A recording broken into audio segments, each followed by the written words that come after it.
हिमाचल प्रदेश विधानसभा का मॉनसून सत्र 27 अगस्त से शुरू होने जा रहा है।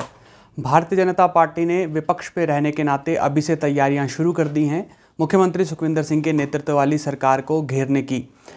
विपक्ष में रहते हुए और सत्ता में रहते हुए भी भारतीय जनता पार्टी की बुलंद आवाज़ और पूर्व जयराम सरकार में उद्योग मंत्री रहे बिक्रम सिंह ठाकुर हमारे साथ हैं। बिक्रम जी, पहले तो बहुत बहुत स्वागत है आपका। धन्यवाद, आपका बहुत बहुत धन्यवाद। हाँ बिक्रम जी, अब सत्र शुरू होने जा रहा है, चंद दिनों का वक्त रह गया है। मुख्यमंत्री कह रहे हैं कि वो हर क्षेत्र में व्यवस्था परिवर्तन कर रहे हैं। जो बीजेपी ने काम खराब किया 5 साल, वो उसे पटरी पर ला रहे हैं और उसके लिए उन्हें कुछ वक्त चाहिए। तो बीजेपी इस पूरे मामले को किस तरह देख रही है? 2 वर्ष का वक्त कम नहीं होता। 2 वर्षों के अंदर नया इतिहास बनाया जा सकता है, लेकिन इतिहास तो माननीय मुख्यमंत्री जी ने भी बनाया है। माननीय मुख्यमंत्री जी ने जिस प्रकार से मित्रों की फौज खड़ी की है, माननीय मुख्यमंत्री जी ने जिस प्रकार से दोस्तों को कैबिनेट रैंक दिए हैं, ये उनके व्यवस्था परिवर्तन का एक हिस्सा है। अच्छा होता अगर वो ये सारे का सारा पैसा बेरोज़गारों के ऊपर लगाते, कोई विज़न लेके आते कि मैं किस प्रकार से बेरोज़गारी को दूर कर सकता हूँ। वो अपनी गारंटियाँ जिसके ऊपर झूठ बोलकर वो सत्ता में आए थे कि उनके ऊपर किस प्रकार से काम किया जा सकता है, इन सारे विषयों के ऊपर कुछ ना करते हुए केवल और केवल भारतीय जनता पार्टी और केंद्र को कोसते हुए वो 2 वर्ष उन्होंने बता दिए हैं। इसलिए इस विधानसभा सत्र के अंदर चाहे मसला बेरोजगारी का है, चाहे महिलाओं के मान सम्मान की बात है, चाहे नौजवान किसान बागवान इनकी बात है, उन सब बातों को प्रश्नों के माध्यम से और डिस्कशंस के माध्यम से विधानसभा के अंदर रखा जाएगा। और इस सरकार के समय में जो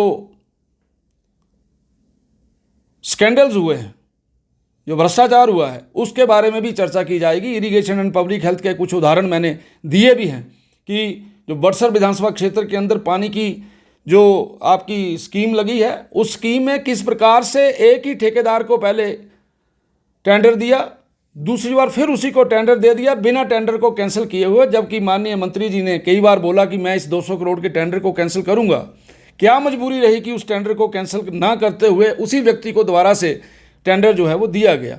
इसी प्रकार से सैनिटेशन की जो टेंडर लगे हैं, उसमें केवल और केवल टेक्निकल बिड ली गई, और वो टेक्निकल बिड और फाइनेंशियल बिड दोनों ली जाती हैं। क्या कारण है कि इस पर्टिकुलर प्रोजेक्ट में केवल टेक्निकल बिड ली गई?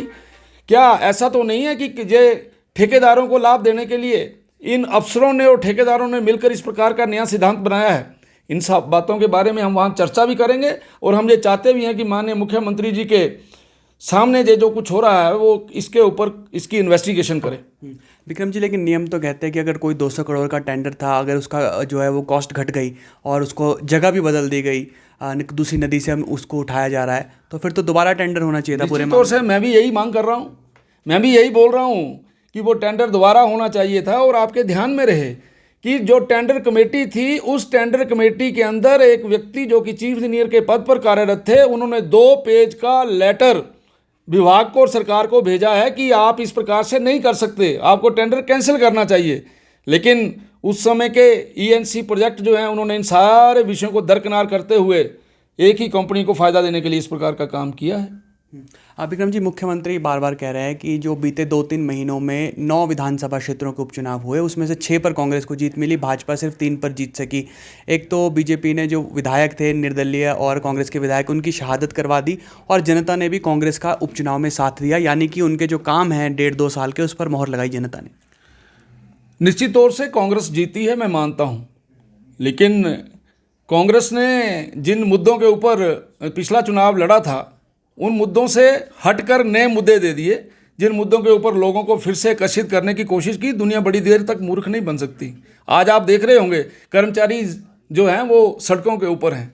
कर्मचारी सोचते थे कि कांग्रेस से बढ़िया कोई सरकार नहीं है। इसलिए मैं मानता हूँ उनकी जीत हुई है, लेकिन जीत हमारी भी हुई है। हम भी 25 से 28 हुए हैं, लेकिन ठीक है, उनकी जीत बड़ी है, उसके ऊपर हम लोग काम कर रहे हैं, मूल्यांकन कर रहे हैं। एक और आरोप लगातार लग रहा है कि जो केंद्रीय एजेंसियां हैं उनका दुरुपयोग हो रहा है, और हिमाचल प्रदेश में भी ईडी की सक्रियता बढ़ी है। जहां जहां गैर भाजपा सरकार होती है, वहां वहां ईडी ज़्यादा सक्रिय नज़र आती है, और इसी वजह से हिमाचल में भी यहां के नेताओं को परेशान किया जा रहा है। चोर को पकड़ना कोई बुरी बात नहीं है। ईडी और सीबीआई ऐसी संस्थाएं हैं जिनको इसी प्रकार का काम करना है। उन्होंने कोई भजन नहीं करना, उन्होंने कोई तालियां नहीं बजानी जब मंदिर के अंदर। उन्होंने जो गलत लोग हैं, भ्रष्ट लोग हैं, उनको पकड़ना है। ये एक प्रक्रिया का अंग है, इसलिए ऐसा होगा ही। आपदा में मदद नहीं मिली हिमाचल प्रदेश को। साल 2023 में जब आपदा आई तब भी जो राज्य सरकार है वो लगातार केंद्र से मदद की मांग उठाती रही। मुख्यमंत्री कह रहे हैं कि जो मदद अभी तक जो 200 करोड़ रुपए की आई है वो तो आनी ही थी, वो एक रेगुलर मदद है, रूटीन की मदद है, कुछ अलग हिमाचल को नहीं दिया। और बजट में भी जब केंद्रीय वित्त मंत्री निर्मला सीतारमण ने एक असिस्टेंस की बात की तो उसमें कुछ स्पष्ट नहीं किया गया। राज्य सरकार को समझ नहीं आ रहा है कि किस तरह की असिस्टेंस वो होगी। जो 200 करोड़ दिया है उसके ऊपर बात की जाए। वो 200 करोड़ केवल और केवल एक विधानसभा क्षेत्र के अंदर लग रहा है। नदौन विधानसभा क्षेत्र के अंदर पानी के प्रोजेक्ट्स के अंदर 200 करोड़ लग रहा है। जब इस प्रकार का आप मिसयूज़ करेंगे, इस प्रकार का आप काम करेंगे, आपको कौन पैसा देगा? इसलिए जो पैसा आता है उसको ठीक तरीके से लगाएं और जो ज़्यादा से ज़्यादा असिस्टेंस जो है वो केंद्र सरकार करना चाहती है, करेगी भी और पहले भी की है। इसलिए आरोप लगाने से कुछ नहीं होगा, धरातल के ऊपर नजर आना चाहिए। केवल आरोप लगाकर आपने 2 साल बिता दिए, अब कोई ना कोई काम करो जिसके कारण से लोग उनको याद करें। लेकिन मुख्यमंत्री तो कह रहे हैं कि 2032 तक नंबर 1 राज्य बना देंगे वो हिमाचल प्रदेश को। निश्चित तौर से आप देखते रहिए, मैं भी यही हूँ और आप भी यही हैं। मुझे लगता है कभी मूल्यांकन होगा आगे आने वाले समय में तो हिमाचल प्रदेश कहीं स्टैंड नहीं करेगा।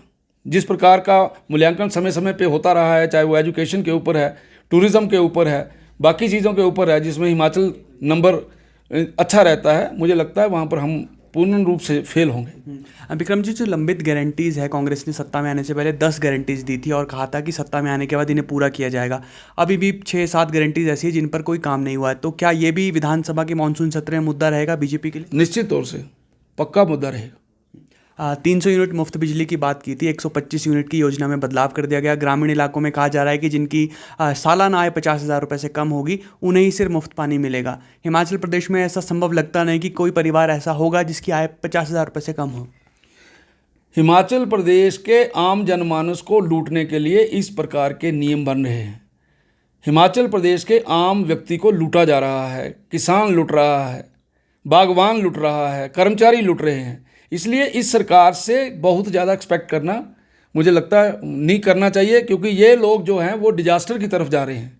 ये कोई अच्छा काम नहीं कर रहे। आपने अपने मुख से भी आप बोल रहे हैं कि किस तरीके से जो 300 यूनिट देने थे वो जितने दिए हैं उनको भी पचा नहीं पा रहे हैं। इसलिए सरकार की कथनी और करनी में अंतर है और इस कथनी और करनी के अंतर के कारण से सरकार को मुंह की खानी पड़ेगी, ऐसा मैं मानता हूँ। सर, आपने समय दिया, आपको थैंक यू वेरी मच। तो पूर्व उद्योग मंत्री और मौजूदा वक्त में भारतीय जनता पार्टी के विधायक बिक्रम सिंह ठाकुर से खास बातचीत आपने सुनी।